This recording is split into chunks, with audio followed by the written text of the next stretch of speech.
talking about speed and agility training, I basically would break mine up into 3 different 4-week progressions. So my first one, I would be talking about a linear or a forward-backward movement. On my second set, I would look at a lateral movement. And then my third set, I would look at a change of direction. And by sets, again, I mean like a 4-week block program.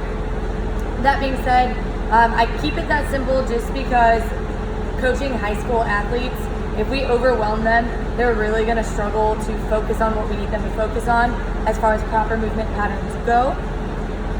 For this specific one, I did choose soccer. So it's a high school boys soccer team.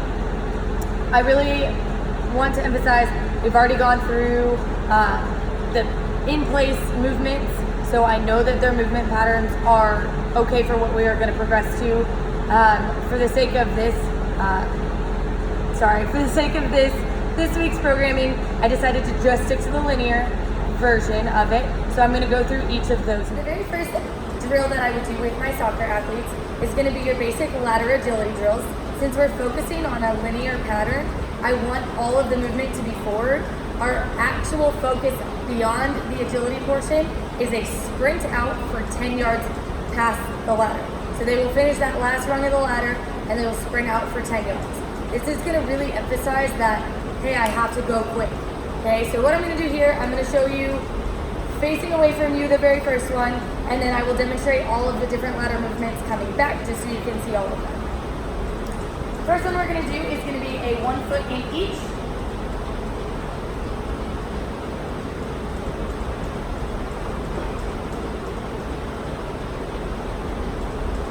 That second movement is going to be 2 feet in each. Doesn't matter which foot they go with for now. I'm okay with either one. The next one they're going to have is high knees.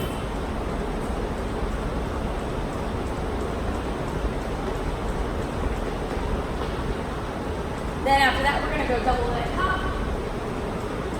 Double leg hop arms are going to be a little bit different. It's okay if they are using their arms in this manner.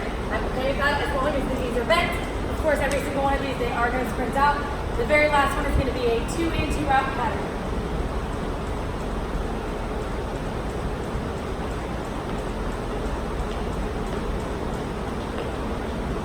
So again, everything in this one is going to go forward.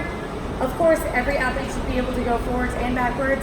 Since we are not doing change of direction, I'm just going to keep them forward with a sprint out.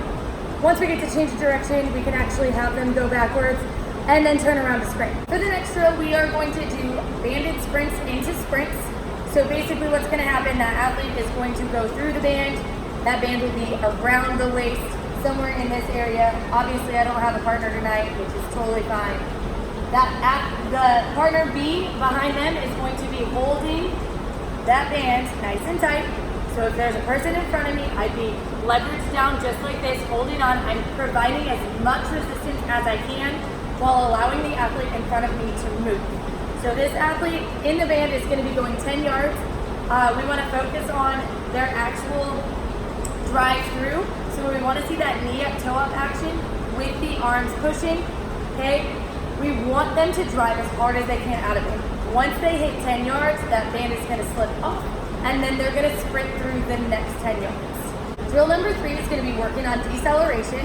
For this drill, I'm going to have my athletes be about 10 yards away from the cones that I have set up. I will say 3, 2, 1, go, or I blow my whistle. They will take off on a good jog, so a little bit higher pace jog, not granny stroll. As they get to the cones, they are going to slow themselves down, and they are going to go into what I call a foot chop. Okay, the idea here is, hey, I'm learning how to decelerate and not pass the line, but I'm not coming to a dead stop yet. So we want those athletes to kind of understand, hey, I have to have that soft range of motion going into that stop so that it's not an abrupt force right away. As they get better, they're going to be able to change direction a little bit better. But again, with this being linear, we're just trying to keep, hey, this is how we decelerate before we have to change direction. All right, so on this, I'm going to jog back a little bit. I will show you what that foot chop looks like, and then we will move on.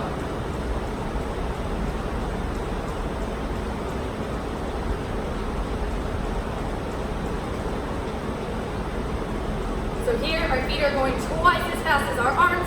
The idea is, hey, I'm just going, I'm figuring out how to stop. but I'm still pumping my arms like I'm ready to go. Final drill for the athletes, it's going to be called flying 10s. So it's called flying 10s because there are 3 different 10-yard segments. Segment number 1, the athlete is to build up through a jogging pace so that in the second 10 yards, they're in a full sprint. In the third 10 yards, they have to decelerate. So it's a build up and a breakdown. So starting at yard 0, blow the whistle, they take off on that jog. As they hit the 10-yard mark, which will be marked off, they are going to full sprint as fast as they can go. By the time that they hit that third set of 10 yards, they are working on that deceleration. So they should have 10 yards to stop themselves. They should be able to do so in a good manner.